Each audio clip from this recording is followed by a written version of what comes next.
sobre psicologia aqui da UTV. Eu sou Renata Antonelli. Um beijo muito especial para todo mundo que já está assistindo o Web Divan. Um beijo para quem já está aqui, Joyce Andrade, Tarcísio Carvalho, um beijo para vocês. Adriano Santos, cadê você, meu querido? Ana, um beijo para vocês. Como vocês sabem, né, o Web Divan, a gente fala toda semana sobre um assunto ligado à subjetividade humana, num aspecto psicológico, é o nosso programa de psicologia aqui da UTV, e sempre tem um entrevistado e os internautas para ajudar a gente a falar sobre a pauta da semana. Hoje a pauta é violência doméstica, não que a gente não possa falar de outras e diversas outras coisas, mas violência doméstica é um tema que a psicologia se encarrega de cuidar. Né? Para falar disso, estou aqui, já estou falando com ela, né? Enquanto eu falo com vocês, estou aqui falando com ela, com a minha entrevistada de hoje, com a minha querida psicóloga, Kátia Muti. Boa tarde, Kátia. Boa tarde, Renata. Kátia, quando a gente até estava conversando um pouco antes do programa, né? Que é difícil a gente ficar num tema só, porque até pensar em violência doméstica é pensar sobre outros fatores que trazem essa violência doméstica, como educação, criação, aspectos sociais, aspectos emocionais, como lida com amor, como lida com afeto, né? Então, pensar na violência não é só pensar, é pensar para muito mais disso, é pensar no ser humano, na relação dele com o mundo. Porém, por que tem pessoas que praticam violência e tem pessoas que não praticam violência? O que é considerado, também isso é uma outra pergunta, violência doméstica? Tá bom. Então vamos começar como você mesmo falou. A violência hoje já saiu um pouco do aspecto jurídico e criminal e já se ampliou. É um fenômeno muito mais complexo e que se estende às relações humanas. Cada cultura, cada família, cada região. No nosso país mesmo, nós vemos diferentes formas até de violência, dependendo dos lugares e regiões do Brasil. Então, é um tema muito complexo e a gente tem que ver com essa complexidade mesmo. E é um tema relacionado às relações humanas, não é? Então, você me pergunta, o que é violência doméstica? Violência doméstica é toda violência física, emocional, muitas vezes sexual, a que o marido ou a mulher são submetidos e às vezes até as outras pessoas que fazem parte dessa família, as crianças ou os adolescentes, tudo isso engloba a violência doméstica. Quer dizer, a violência não precisa ser necessariamente só física. Não. Pode ser emocional. Uma mulher pode dar queixa na delegacia, por exemplo, na delegacia de uma mulher que está sofrendo uma violência emocional. Moral, emocional, coercitiva. Às vezes é obrigada até a fazer sexo sem consentimento. Isso também é uma violência. É um estupro, né? Então, tudo isso engloba a violência doméstica, não é? Quando a gente pensa em violência, foi isso que eu te disse, né? A gente pensa que não são todas as pessoas que praticam essa violência. Por quê? Por quê? Olha só, pensa uma coisa. Quando duas pessoas se conhecem e se apaixonam, elas já viveram as suas famílias de origem, não viveram? Quando a gente namora, a gente traz junto com a gente, imagina um tapete que vai se desenrolando assim, ao decorrer da nossa vida, e a gente vai trazendo todas essas experiências, todas as vivências que a gente teve na vida, a nossa educação e o nosso modelo de enfrentamento de conflitos, o nosso modelo, como foram os nossos pais conosco, o que eu vi dos meus pais, eu vi afeto, eu vi acolhimento. Como é que eles resolviam os conflitos? Eles resolviam de uma forma muito severa, eles resolviam com conversa, com pontos de vista diferentes, com algumas discussões acaloradas, mas sempre de uma forma construtiva, ou o que eu via era um desrespeito, uma falta de amor, de acolhimento e muitas vezes uma agressão, um xingamento, uma desvalorização dessa figura, ou masculina ou feminina. Então eu trago comigo para essas novas relações o quê? O que eu vivi, o que eu aprendi, o que eu vi. Então, quando eu me apaixono, é claro que eu vou contar só o que eu trago de bom, não é assim, numa relação? Eu não vou dizer logo quais são todas as coisas que eu não faço bem, ou que são meus defeitos, ou coisas que eu não resolvi na vida. Eu vou sempre mostrar aquilo que eu tenho de melhor, para apaixonar o outro, para tê-lo comigo, para fazer uma família. A pessoa sabe, uma pessoa que pratica violência, ela sabe que ela está praticando algo errado. Olha... Porque se ela está apaixonada e não mostra, isso para o parceiro logo no início de uma relação e não mostra mesmo. Mas isso eu não acho que é natural, Renata. A gente não quer mesmo mostrar sempre qual é o lado melhor da gente. Então quer dizer, a pessoa que melhor é violenta sabe que a violência não é o melhor nela. Tem consciência de que ser violento não é algo legal. Uhum. Mas no apaixonamento e para eu conseguir conquistar você, eu vou mostrar o meu melhor. Então, o meu melhor eu acho que é esse. Quando a gente começa a viver embaixo do mesmo teto, começam as diferenças, os conflitos. E aí eu vou mostrar para você quais são os meus padrões de comportamento que eu enfrento isso. Então, se você, por exemplo, me contraria, como eu lido com essa contrariedade? Eu sou mais ríspido, mais ríspida, eu aceito as suas diferenças, eu não, você tem que se subjugar às minhas vontades. Então a gente traz tudo isso na nossa história. E quando isso há um embate nesse relacionamento, essas coisas aparecem.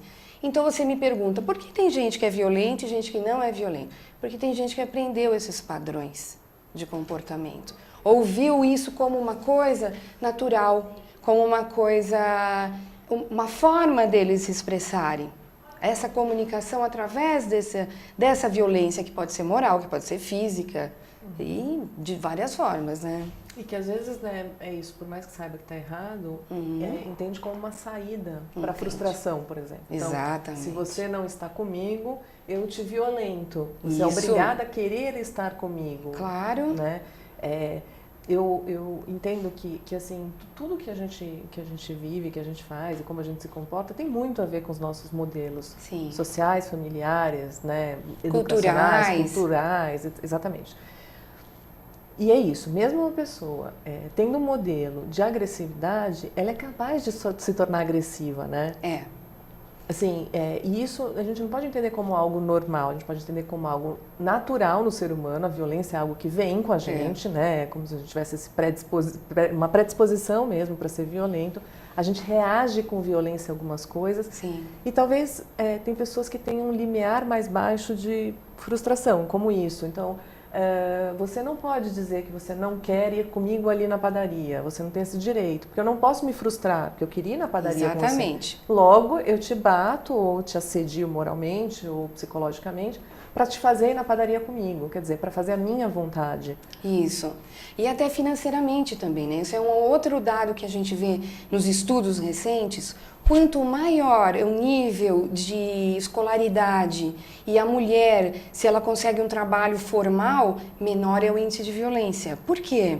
Porque eu estou mais antenada, eu converso com os meus pares, outras mulheres, então eu também começo a me posicionar, eu trago dinheiro para casa, então eu também sou uma força de sustento para aquela casa, para aquela família.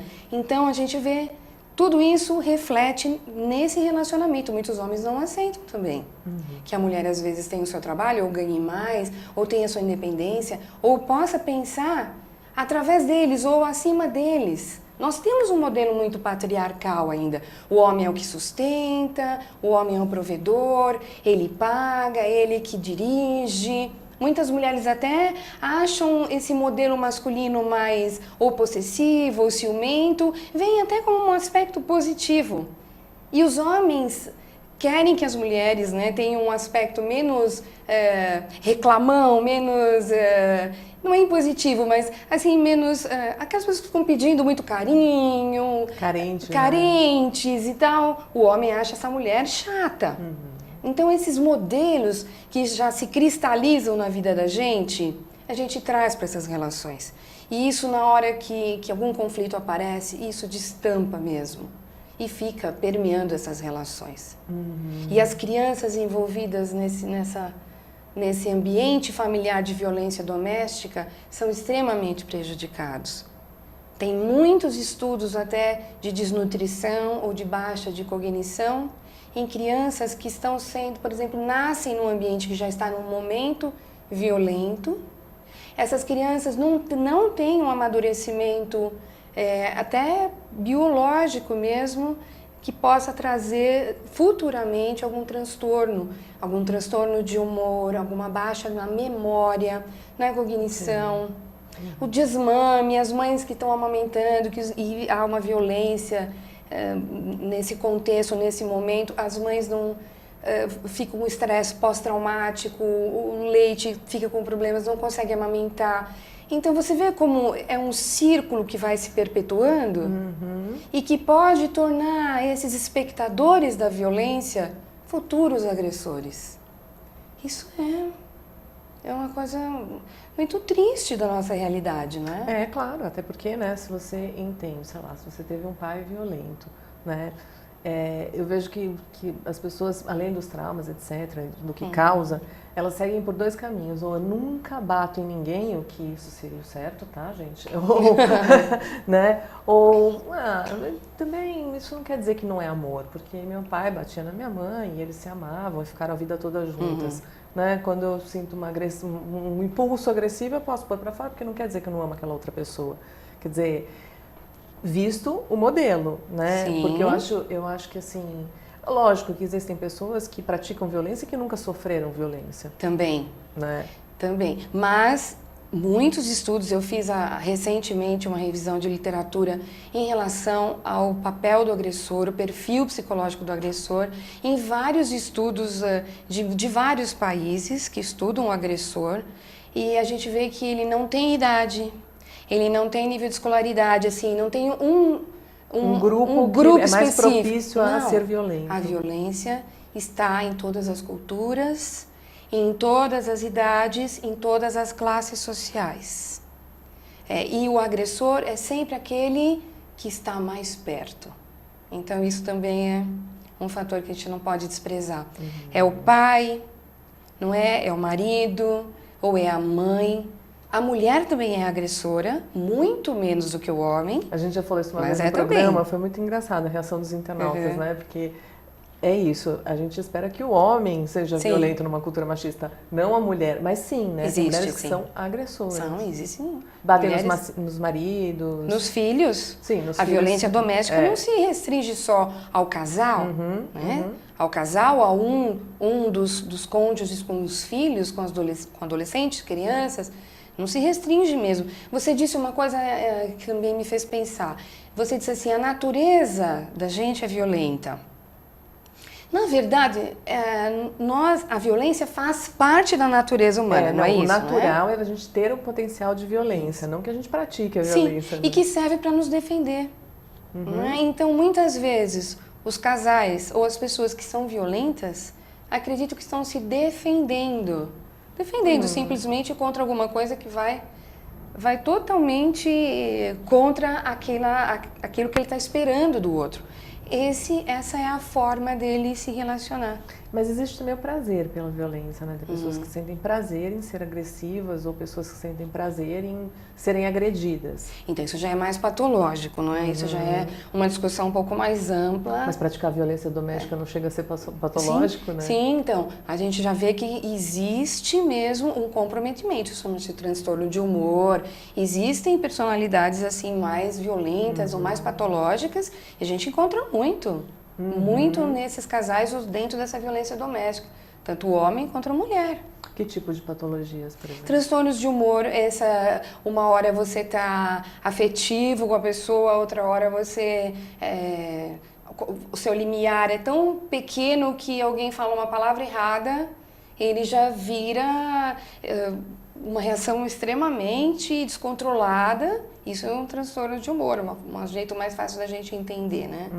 Uma labilidade de humor. Uma hora eu estou compreensivo, eu estou contente, outra hora, de uma hora para outra, eu estou violento, eu não aceito a mesma coisa que eu fui condescendente há um tempo atrás, há um dia atrás, outros momentos atrás. As mulheres sabem bem o que é isso, né? Porque entendem bem de labilidade emocional, né? Sim. Em alguns momentos, então, muito mais, né? Muito mais. Existe até injúria, né? Isso, quando a mulher está numa tensão pré-menstrual, é levado em conta. Não que isso sei lá, bonativo de pena, não é isso? Sim. Mas é levado em conta, né? É assim, porque nesses momentos a mulher fica tão enraivecida, tomada, e é uma questão hormonal também, não? É um balanço, um desbalanço bioquímico e pode mesmo haver uma atitude mais violenta e ela é ponderada mesmo por causa disso, não é? Então é possível sim, é possível. No homem já não acontece isso, né? Não, eles não têm essa desculpa. Não que seja uma desculpa, né? Mas eles já não têm esse, Não não têm esse caráter, né? Não seria biológico nesse sentido. Então, quer dizer, do homem é visto sempre como algo, uma prática mais consciente, a não ser que tenha uma patologia. Sim. Mas o que a gente vê mais são esses aspectos mais relacionais. Muitas vezes não há tanta patologia, há esse modo de encarar essa frustração e achar que esse é o modelo correto. Né? Agora, com todo esse aparato, essas instituições que estão aí, esses centros até multicêntricos em vários estados e grandes capitais têm de acolhimento à mulher vítima, não é, dessa violência doméstica, crianças. E é um trabalho agora não só de punição, isso é bacana a gente também falar. Existe um trabalho de recuperar essa relação. Você pode fazer isso numa terapia de casal ou você, nesses centros, isso é fornecido. Tanto para as crianças que fazem parte dessa família, para esses cônjuges, para o agressor, seja ele homem ou mulher, para que ele possa rever esse comportamento. Refletir sobre ele. Esses centros tratam com o quê? Psicoterapia individual? Em grupo, individual, oficinas. Avaliação psiquiátrica. Avaliações, sim. O grande problema da violência doméstica é o silêncio. O silêncio, ele é um grande produtor e reprodutor e é um grande fator de manutenção da violência. Então, muitas vezes a mulher tem vergonha de dizer que apanhou, não é? Isso a mídia vem tratando isso, me parece até que numa novela agora existe também um personagem dentro de um hospital que aparece com um olho roxo e as pessoas dizem, o que foi? Bati na porta. Quer dizer, essas coisas que as pessoas têm vergonha de dizer, as crianças também na escola. Como a gente descobre muitas vezes uma violência doméstica? Quais são as formas de notificar se existe esse silêncio? Através das escolas, você vê as crianças, de repente você vê uma criança que muda muito de comportamento, começa a bater nos coleguinhas ou resolver os assuntos dela de forma mais agressiva. O que está acontecendo? Muitas vezes é o reflexo do que está acontecendo em casa. Ela está vendo que violência é uma forma de resolução de conflitos. Então ela reproduz. Outro lugar que a gente conhece a violência, nos postos de saúde. E aí a gente vê mais nos pronto-socorros, enfim, né? Nesses lugares onde fica mais aparente. Mas quando é um comportamento, a gente vê isso, principalmente na escola. Mesmo que haja um silêncio da família, a gente vê que a criança começa a mudar. Ou então nesses ambientes de trabalho, como agora vem passando na mídia, né? Sempre em alguma novela, em alguma... Sempre tem alguém que vê que você está sendo violentado, né? Sempre tem alguém que percebe uma mudança, seja de atitude, uma mudança, né, de humor, enfim, ou até mesmo física, né? Física e aparente, né, dessa violência. É aparente. O profissional da área de saúde, ele é obrigado a denunciar a violência? Olha, essa é uma questão bem polêmica. Até na nossa profissão como psicólogas, né, a gente se protege ou protege o paciente com sigilo profissional. Mas isso é uma coisa que vem sendo discutida em todos os meios, inclusive no nosso, não é, com debates e tudo, porque quando se trata de proteger principalmente um menor, uma criança ou um adolescente, a gente sempre tem que encaminhar, a gente encaminha isso para uma notificação, se a criança está sofrendo uma ameaça de vida ou mesmo um paciente, a gente sempre tem que ter isso em pauta para poder mesmo tratar essa questão de uma forma a proteger as pessoas envolvidas nessa violência, né? Então, é uma questão bem assim, delicada. No nosso Sim, não é obrigatório, mas tem que ser pensado. Tem que sempre, ser pensada. Né? Sempre, e muitas vezes a gente tem que tratar esse assunto da violência, uma equipe interdisciplinar, multidisciplinar, com assistente social, com psicólogos ou com psiquiatras, com terapeutas ocupacionais. Então, todos pensando juntos, não é? E tratando a violência dessa forma muito mais ampla e complexa mesmo. Quando você recebe, por exemplo, uma criança, né, vítima de violência, que você percebe? O que é comum nessas crianças? Então, alteração de comportamento na escola quando começa a ser violentada, que mais? Agitação. A criança fica muito agitada, a criança às vezes ou fica muito deprimida, muito quietinha, se isola.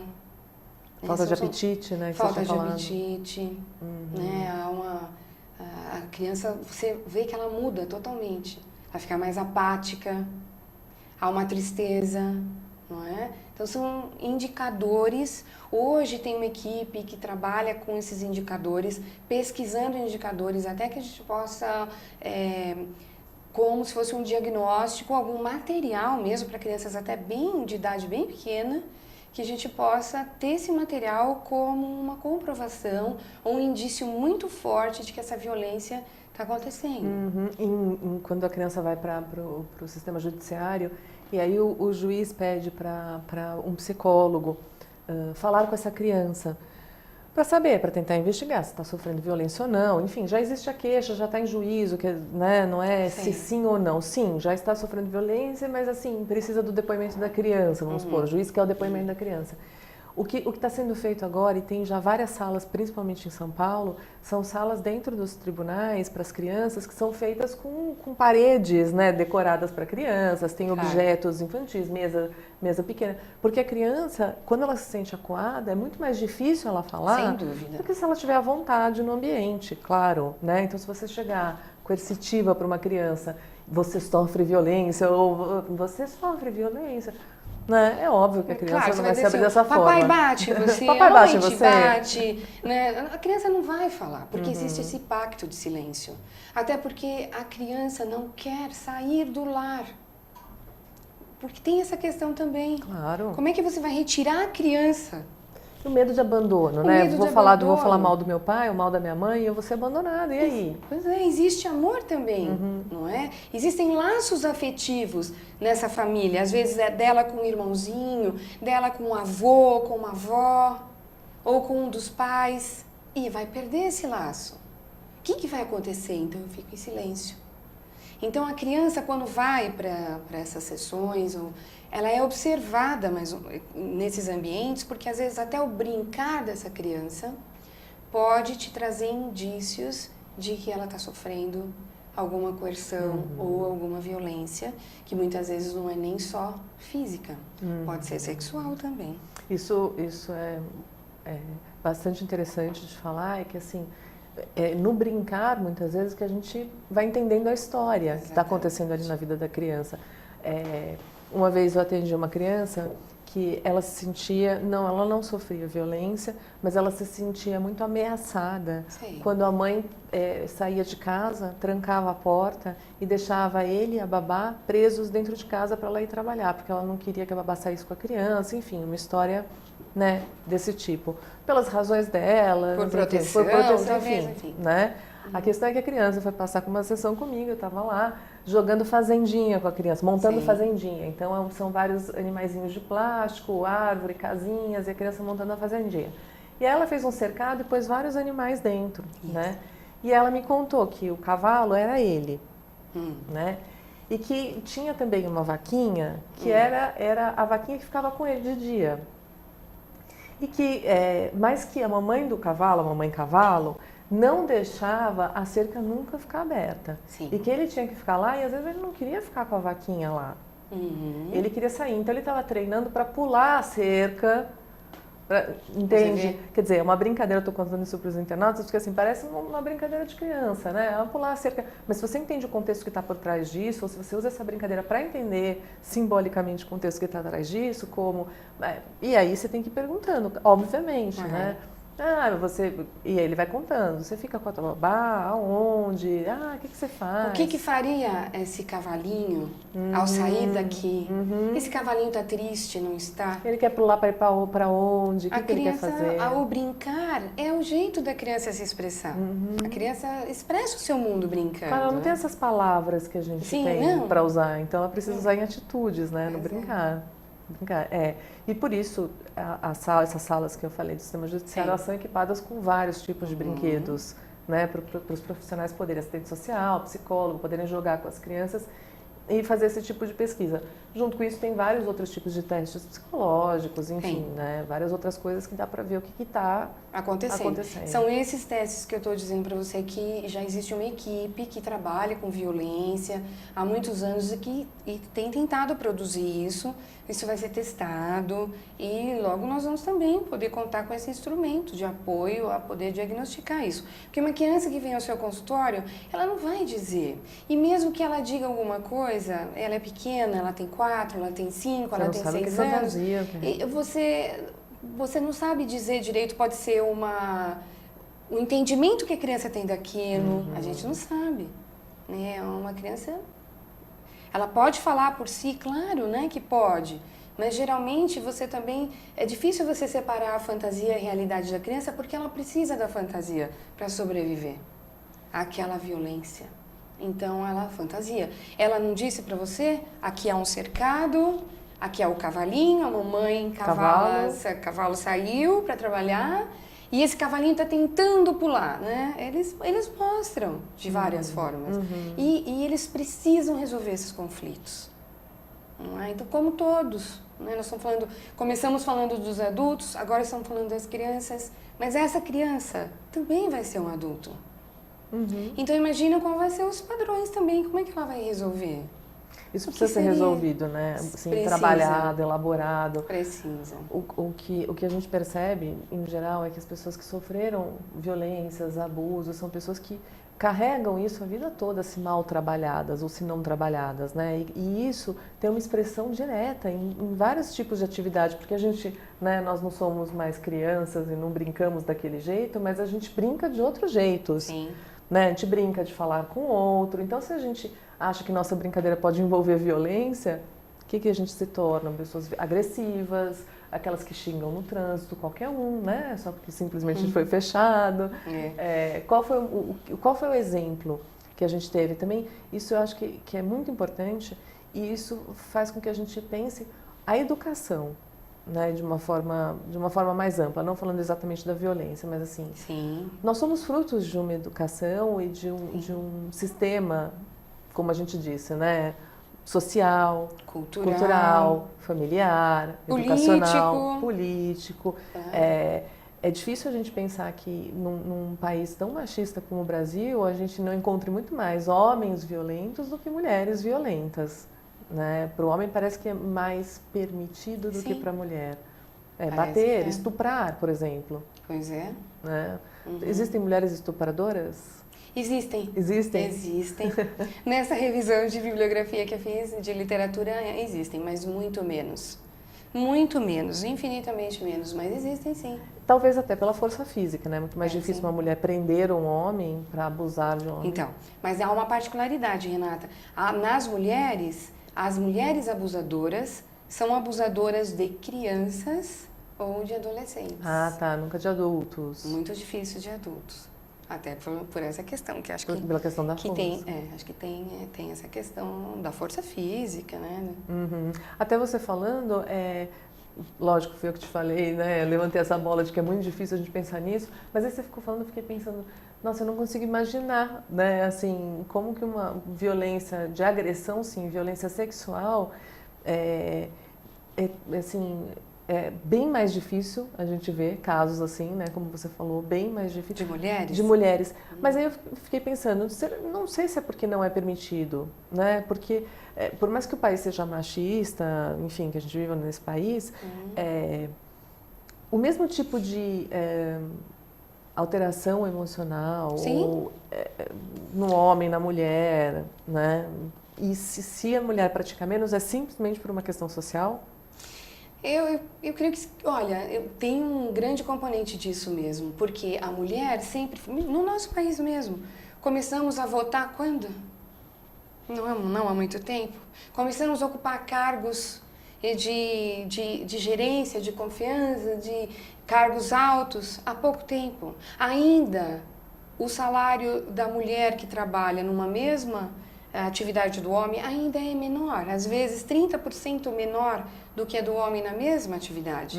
Então, nós ainda estamos falando disso, né? Tanta mudança social e tudo mais, o apoio, a Lei Maria da Penha, várias outras coisas que foram os juizados, né, das mulheres, a delegacia da mulher, várias conquistas das mulheres, né? Mas ainda temos esse modelo patriarcal, machista, controlador, não é? A violência né, moral, ou mesmo a violência, enfim, a violência moral, né? Como a gente sabe que uma mãe está passando do limite ou um pai está passando do limite com uma criança? Se não há violência física, por exemplo, né? Como é que a gente pode... qual é a linha que delimita entre... Tem uma coisa que a gente percebe numa criança, que aí você vê claramente como é que aquela criança se apresenta na sociedade. Como é a autoestima daquela criança. O que ela vê de recursos bons dentro dela. Então você percebe no brincar de volta. Vamos lá, de volta no universo da criança. Está brincando, está numa situação escolar. Ah, vai lá o Julinho. Ah, não, eu não. Eu não sei. Não, eu não vou conseguir. Eu não sou rápido. Eu sou... Sabe, algumas coisas que te impedem de mostrar ou até de experimentar se eu posso ser aquilo. Vou experimentar se eu posso pular daqui até lá, se eu posso ir lá na frente e resolver lá no quadro alguma coisa. Não, a violência moral, não é? Eu não vou conseguir, eu não tenho recursos, eu não tenho coisas boas para mostrar para todos. Quer dizer, a violência moral deixa a criança, ou enfim, até o adulto com muito baixa autoestima. Deixa. Não necessariamente essa criança está sofrendo violência moral em casa, né? A gente já falou algumas vezes aqui, ela pode estar sofrendo violência moral na própria escola, bullying. Bullying é outro tipo de violência. Né? Veja como a violência é uma coisa tão complexa. A gente ia falar hoje sobre violência doméstica, mas como ela permeia várias relações que a gente estabelece. Nós estamos falando de relações humanas. Onde existem relações humanas, aqueles modelos que nós falamos no início, eles podem se perpetuar. É o professor que pode ser controlador, agressivo. Quantas e quantas crianças eu já não recebi em consultório e que contou que um professor X de matemáticas... Ah, não adianta, você não vai mesmo conseguir, não. Deixa, vai você, vai lá, não. Você não vai conseguir fazer mesmo. Aí a pessoa diz assim... Ah, eu não sou bom em matemática, eu não gosto de matemática. Mas aí você vai investigar, você conta... Aí ele vai e conta assim, mas por que você está dizendo isso? Ah, já minha professora sempre falou que eu nunca ia conseguir fazer isso. Então, numa criança que está em formação, os adultos, os pais, os professores, aqueles que estão mais perto, eles vão confirmando aspectos ou desenvolvendo aspectos diferentes nas crianças, incentivando. Agora, é diferente de eu dizer... Não, deixa, você não vai fazer, ou então... Não, isso aí não vai, isso não é pra você mesmo, viu? Fica lá, filhinho, fica lá. Vai lá brincar ali, fica no cantinho, não, você não. Você isso, vai lá na lousa, faz você. Pronto. Acabou, né? Acabou, e isso fica com essa criança e acompanha. E vai permear algumas escolhas dessa criança. Que podia muito bem... escolher uma profissão que talvez estivesse até ligada a parte dessa ciência exata, mas e a vergonha que ele passou, não é? E aquele vexame, aquela coisa ruim que ele sentiu dele mesmo. Um professor dizendo isso para você, então você acredita, não é? O pai e a mãe dizendo para você, você acredita. Então... Se a gente acredita até no amiguinho da escola, que fala, né, da gente... Imagina quanto mais nos professores e nos pais. Em diferentes épocas da vida da gente, a gente vai passando, não é? A gente vai amadurecendo e a gente vai tendo essas pessoas na vida da gente que vão confirmando, desconfirmando a gente ou ajudando a gente a crescer. Até que a gente consiga se confirmar, se Exatamente. afirmar, né? Exatamente. Entender quem a gente é, respeitar quem a gente é. Exatamente. Sim, por muitos anos, eu diria até mais de 20, a gente está no modelo ainda, né? Tá. A gente está lá no modelo. Não, a gente tem que ser aprovado, a gente tem que fazer algo que todo mundo gosta, a gente tem que ser de um determinado jeito que todo mundo acha bacana. Só muito depois é que a gente vai sair disso. Quer dizer, a gente tem muito tempo para ir para sofrer violência, né? Qualquer tipo de violência. Qualquer uma. E praticar também, né? Porque a gente pratica também. Também. A gente assedia também, Pois pratica. Quando a gente julga demais o outro, quando a gente não respeita as opções do outro, né? Eu acho que assim, a violência vai para o limite onde a pessoa chega a agredir fisicamente, mas ela não é... A gente sei que a gente está falando da moral, mas um ato às vezes pequeno que não parece tão violento, a gente sabe que pode agredir o outro, que pode machucar, né? A falta de respeito é violência. Também é, não é? Nos mínimos detalhes também é, mas a gente é produto disso também, né? Claro. A gente sempre tem que estar atento a isso e sempre poder escolher não ser assim. Se consultar. Poxa, às vezes a gente tem uma resposta ríspida e às vezes pode até pedir desculpa, não é? Poxa, desculpe, eu estava nervoso, poxa, não, eu acho que passei do limite, não é? Isso também pode recuperar um casal que vive em violência doméstica, porque você tem a oportunidade de rever esses seus padrões amorosos, seus padrões de comportamento, seu enfrentamento dos conflitos, então você tem chance de rever isso, de se rever, não é? E tem uma coisa que eu acho que é muito bacana, que se todo mundo tivesse com os outros, a gente viveria melhor, empatia, não é? O casal pode desenvolver essa empatia e a gente também pode desenvolver essa empatia. O casal apaixonado, ele tá na empatia, né?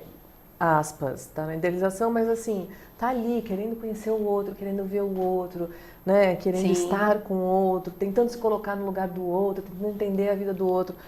Quando começa já a acabar essa sensação da paixão, voltam os indivíduos, né? E aí volta o tapetinho, começa a se desenrolar aquele tapete longo que a gente traz. E aí, à medida em que a vida desses dois indivíduos começam a se entrelaçar, esses pontos de atrito começam a aparecer. E aí é que eles têm que ser discutidos. Muitas vezes a gente discute de uma forma, como eu disse, mais acalorada, mas a gente pode, nesse discurso, nesse contato, nesse diálogo, sempre ter alguma coisa construtiva. Ou não é? Sempre poder se rever, aceitar o outro, escutar o outro. A gente, em silêncio, a gente não adivinha o que o outro está pensando, né? Não. Nem sendo o melhor médium, a gente não vai adivinhar o pensamento do outro. É lógico que depende do diálogo, do se relacionar, do se colocar no lugar do outro. Sim, importantíssimo. Olhar a educação do outro, os padrões do outro, mas é por esse que eu me apaixonei. Muito bem, então eu me apaixonei por esse outro, que às vezes é tão diferente de mim. Que ótimo! Não é muito bom se tem uma pessoa diferente? Eu posso trocar coisas com essa pessoa. Você já imaginou a gente só conviver com gente igual a gente? Então vai ter hora que a gente mesmo... Não tem hora que a gente mesmo... que é um descansinho da gente. Então a gente tem a mesma pessoa igualzinho? Não, a gente quer aprender. Não tem essa coisa da gente procurar sempre a metade? Essa coisa da metade eu acho que é muito assim... você tem alguma coisa que eu admiro e nem tenho em mim. E se eu estiver com você, eu vou compartilhar em algum momento isso que você tem, que é tranquilo, que é seu, mas que não é meu. Mas enquanto eu estiver com você, eu posso compartilhar isso. Então a gente diz, eu busco a outra metade. O que seria essa outra metade? Não seriam talvez esses aspectos que eu gostaria até de viver e ter? E aí eu vejo alguém que tem e quero conviver, estar perto disso. É como se eu também emprestasse isso para mim. Então, nessa hora, a gente faz essa troca de lugar. É que no dia a dia é difícil, né, Kátia? Sim. Porque, assim, você lidar com uma pessoa que é muito diferente de você. Então, nesse sentido que essa pessoa teria aspectos seus, que são aspectos que estão mais inconscientes, estão mais na nossa sombra, são mais sombrios. E ver isso no outro, até por isso que no primeiro contato, a gente ou escolhe pessoas muito mais parecidas com a gente, ou que a gente imagina que sejam parecidas, não necessariamente que são parecidas. Também. Por quê? Porque é muito difícil, né? Você tem lá vários conteúdos, por exemplo, Você é uma pessoa muito pacata, mas você tem uma agressividade na sombra, então, ali, bem escondida, mas você é muito pacata. A tendência dessas pessoas, né, é se reagir de relacionar, forma até, às vezes, de forma bem violenta, né? E aí é muito difícil lidar com uma pessoa que seja o teu oposto nesse sentido, que seja violenta, mas em geral é assim, né? Em geral é assim. Como é que a gente consegue fazer isso? Só convivendo com a pessoa, não é? A gente convivendo, nós vamos saber, então, quantas situações nós vamos ter parecidos ou totalmente diferentes. Quantas nós vamos ter muitos conflitos e quantos nós vamos concordar, vamos achar situações comuns, não é? Para isso, temos o tempo de relacionamento, né? Com o tempo as coisas se ajustam, de fato, né? Com o tempo e o diálogo. Então, se ajustam, mas não pode se ajustar daquela forma em que um subjuga o outro e o outro aceita. Não pode estar ruim para os dois. Isso vai causar sofrimento e se você tem filhos, você vai contribuir para a personalidade dos seus filhos reproduzir parte daquilo que vocês estão vivendo. Então, tem que ter muita atenção em relação a isso, né? Assim, criança é uma questão super delicada nesse sentido, né? Porque criança, tudo que o casal vive, a criança está vivendo junto. Sem dúvida. Então, tem vários casais que falam pra gente, né? Ah, mas a gente briga, mas o nosso filho nunca vê. Nunca vê a gente brigar. Sim. Bom, mas e aí você sai de uma briga sorridente, feliz, alegre, né? Não, a gente briga muito, mas... Que ruim. Eu diria, que ruim. Se vocês, não vou dizer brigar na frente dos filhos, não é isso. Mas os filhos podem ver, precisam ver, e isso é saudável, que vocês têm pontos diferentes. E olha, papai e a mamãe têm pontos diferentes. Né? Discutem pontos diferentes, pontos conflitantes, mas olha, desta conversa, eles saíram com alguma coisa construtiva. Ah, então eu posso discordar. Eu posso discordar do meu amiguinho, eu posso discordar do meu professor, eu posso discordar das pessoas.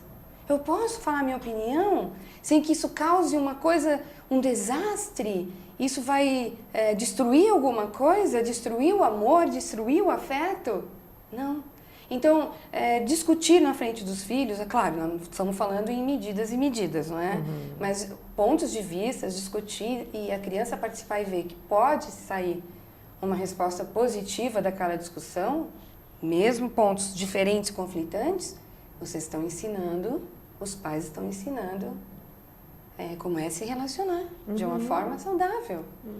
E a gente nada mais vai fazer depois do que seguir parte desse modelo, né, dos nossos pais, numa outra relação.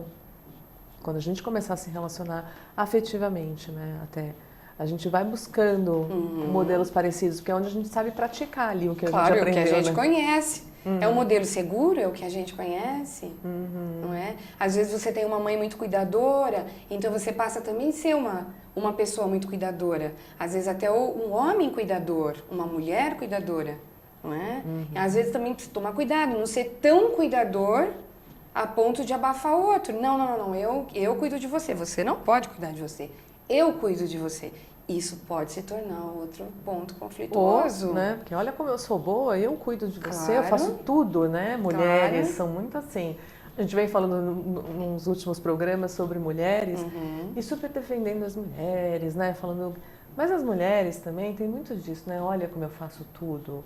Eu cuido da casa, eu trabalho. Né? Agora eu tô falando do outro lado, né, Adri? Tipo, não é que a gente só é sobrecarregada, a gente se sobrecarrega também para se sentir útil, como se a gente não fosse útil de diversas formas. E a gente tivesse que trabalhar, que cuidar da casa, que cuidar dos filhos, fazer tudo para ser realmente uma mulher útil. Então, não é? Ter jornada dupla, tripla, não é? Aí sim somos úteis. Pra gente fechar nosso programa. Sim. O que uma mulher que está sofrendo de violência ou que tem dúvida, bom, eu sou super agredida verbalmente pelo meu marido, mas não sei se isso é violência ou não. O que ela pode fazer?